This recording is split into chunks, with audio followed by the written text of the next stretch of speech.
nggak market lokal bro. Karena market lokal itu isinya saham zombie gue sebutnya. Jadi perusahaan-perusahaan yang zombie. Perusahaan zombie itu apa? Perusahaan yang tidak bisa secara organik grow tuh 15-20% earningsnya tiap tahun bro. Jadi ketika perusahaan itu tidak bisa grow seperti Bank BCA let's say, perusahaan itu tidak di value dengan market. Ya. Jadi kita lihat banyak sekali. Misalnya 900 saham yang listing ya bro ya. Gue kan dari dulu analisa, gue hafal semuanya laporan keuangannya. 800 tuh zombie. Zombie itu udah nggak grow perusahaannya, cuma di situ aja. Bahkan ada yang zombie yang udah setengah-setengah hidup, yang zombie yang udah tangannya buntung bro. Zombie yang tangannya buntung tuh udah PI-nya udah merah, udah minus, udah nggak submit laporan keuangan. Itu ada 100 perusahaan seperti itu. Yang dikasih special notation sama bursa ada 200. 600 tuh earningsnya di bawah 100 M per tahun. Lu bayangin nggak? Perusahaan TBK sama apa kita punya duit nih dalam waktu seminggu, profit setahunnya ya dengan ratusan karyawan tuh lebih sedikit. Jadi itu perusahaannya zombie gitu. Zaman dulu kan kalau lu pengusaha yang sukses, lu pengen IPO bro. Zaman sekarang udah enggak. Zaman sekarang udah enggak seperti itu. Lu perusahaan pengusaha yang sukses, lu malah mau stay private buat menikmati cash flow-nya. Zaman dulu tuh sukses dalam berbisnis adalah bisnis yang IPO. Ya. Tapi nyatanya sekarang prideful gitu ya. Prideful. Pasar tuh jadi monopolistik. Jadi hanya ada beberapa perusahaan batu bara, perusahaan energi, perusahaan perbankan yang ngambil semua value-nya di capital market. Yang lainnya jadi perusahaan zombie semua, sama beberapa FMCG consumer goods. Nah, ada yang tanya tadi, oh tapi kan bisa multi-bagger investing. Apa dulu nih multi-bagger investing? Karena semua sama, ini gue gak ngomong Indonesia, lu mau di Nigeria, mau di Malaysia, Thailand, US, konsepnya sama. Value itu akan diambil sama beberapa saham yang sangat besar, yang monopolistik. Contohnya seperti Meta, Google, Facebook Meta kan. Itu dia accrue semua value dari perusahaannya. Kalau lu mau ngomong, oke, tapi ada cara investasi tadi yang bilang kan. Oh ada cara investasi di mana ketika perusahaan ini mau corporate action, baru dimasukin sahamnya gitu kan, baru dimasukin asetnya. Itu kalau di luar negeri, di SEC, itu namanya insider trading, dan itu di penjara. Itu very serious crime di luar negeri. Ya. Jadi lu kalau beli di Amerika nih, SPAC nih misalnya, perusahaan cangkangnya, lu terbukti lu beli duluan dengan informasi yang lu punya, akan aksi korporasi yang dimasukin sesuatu, itu SEC penjara bro. Tapi kalau di sini kan jadi bahan pamer biasanya bro. Oh iya, itu beda cerita. Tapi kalau misal di SEC yang gue tahu di Amerika, itu bukan sesuatu yang kayak lu banggakan gitu. Kalau di sini kan corporate action yang lu tahu duluan dan lu beli barangnya. Iya. Oh itu very serious crime. Bahkan kita ngomong nggak level hedge fund ya. Salah satu trader di hedge fundnya itu bisa diperiksa. Jadi ya, kalau ada 1-2 transaksi yang mana itu dia front running. Betul. Corporate news duluan. Salah satu yang paling terkenal melakukan ini, yang ditulis di buku Black Edge itu namanya Steve Cohen bro. Steve Cohen dulu punya SEC Capital. Jadi SEC Capital tuh melakukan ini dalam jumlah yang masif. Makanya returnnya besar sekali, 30% tahun ke tahun. Tapi akhirnya Steve Cohen ini dikenain surat bro sama SEC dan diminta fine terbesar dalam sejarah dunia waktu itu. Dia bayar, tapi hukumannya adalah dia nggak masuk, tapi dia harus ubah dia punya hedge fund jadi family office.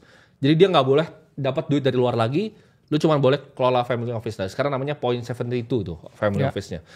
Jadi kalau teman-teman konsep investasi seperti itu bukan investasi, ya.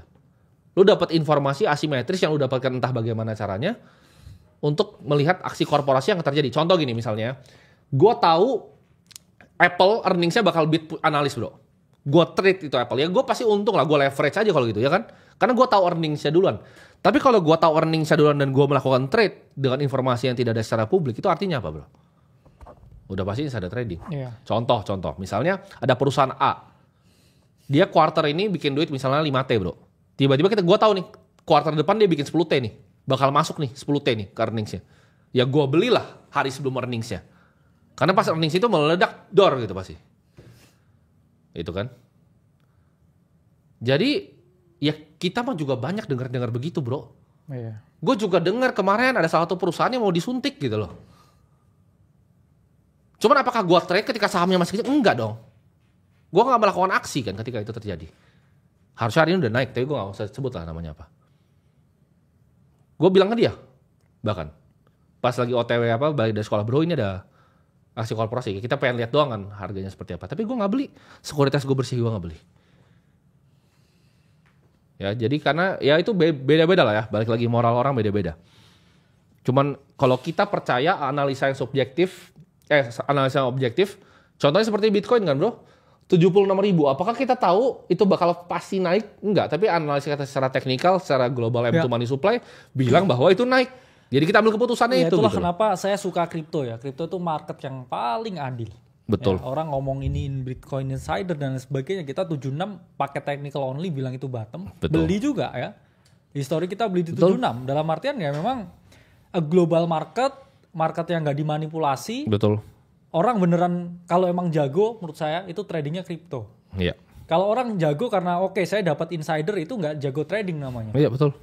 Itu jago nguping namanya, bukan Betul. jago trading. Orang yang jago trading itu pure pakai chart, pure technical, live stream dan lain sebagainya. Gini, Ya. bedakan antara insider trading dan information gathering. Information gathering itu Ya. seperti ini contohnya. Misalnya gue mau beli saham perusahaan BSD. Gue datang ke misalnya marketing galerinya, gue tanya salesnya, oh ini laku nggak? Gini. Itu boleh, itu information gathering. Sah saja, semua orang bisa lakukan. Karena itu salah satu dari mosaic teori dalam menganalisa. Iya. Tapi kalau gue tahu nih bahwa akan ada aset yang di listing ke BSD, itu insider trading. Jadi jelasnya di situ. Gitu. Iya. Nah, ngomongin soal technical, bro. Kemarin ada satu yang lu call lagi dalam, Yes. yaitu Ethereum. Coba lu kasih tunjuk analisa biar teman-teman bisa dapat gambaran ya. Of course kita nggak akan ngomong ya kripto apapun di sini, karena semuanya akan kita share di dalam. Tapi buat teman-teman biar bisa paham, maksudnya analisa itu seperti apa? Coba tunjukin bro. Ya, kita kemarin ya jam 9 pagi tuh ya, Ethereum sebelum breakout ya. Kita bikin chart ini. Dimana ini pure technical yang kita jelaskan. Apakah saya kenal Vitalik? Enggak. Pernah ketemukah dengan Vitalik? Enggak. Ya, Pernah ngobrol bareng sama kayak salah satu misalkan developernya ETH dan lain sebagainya? Enggak. Ya, betul. Tapi saya perlu lihat technical. Kenapa ini ETH jam 9 pagi saya bisa naik, jauh naik. coba di zoom bro. Itu harganya biar kelihatan harganya. Nah, harganya masih di ini ya. 1846 Iya. di sini. Oke. Apa yang terjadi ya waktu itu? Saya lihat satu chartnya ini punya struktur untuk dia mengalami breakout ya. Dia Iya. mengalami penurunan, terus kemudian di sini ya dia break ya below di area 1500 ya, dan strukturnya ini OTW bullish ya, Iya. secara struktur ya. Dimana kalau kita lihat pattern yang kasat mata ya, dia seperti inverse ya, head and shoulder di sini ya. 1, 2, 3. Dan di sini juga ada ascending triangle, potensi flat out, breakout. Stochastic di sini udah crossing. Terus saya bilang di sini solid ya buat plan retest ke area 2000 ya. Terus kita lihat nih chartnya ETH hari ini. Saya nggak mau ini ya bahas, tapi ya ini udah terjadi. Ini sesuatu yang udah terjadi. Dan ya per hari ini 2300 bro ya. Jadi ini before-nya ya. Kita teman-teman lihat ya di sini. Ini before-nya. Oke. Dan ya ini after-nya ya. Dia udah hit ya lebih dari target dan ya cukup oke ya kenaikannya. Kita ngomong ETH dari low-nya udah naik 27%. Nggak ada aset lain di dunia ini yang naik bro 2 hari lebih dari 30%. Oke, jadi itu contoh analisa ya. Itu based on price action, dia bikin harga seperti apa dan prediksi harga masa depannya tanpa ada informasi. Ya, nol. Iya. Ya. Enggak yang ya saya dapat bocoran ya enggak juga. Ya Iya. lihat chart. Make the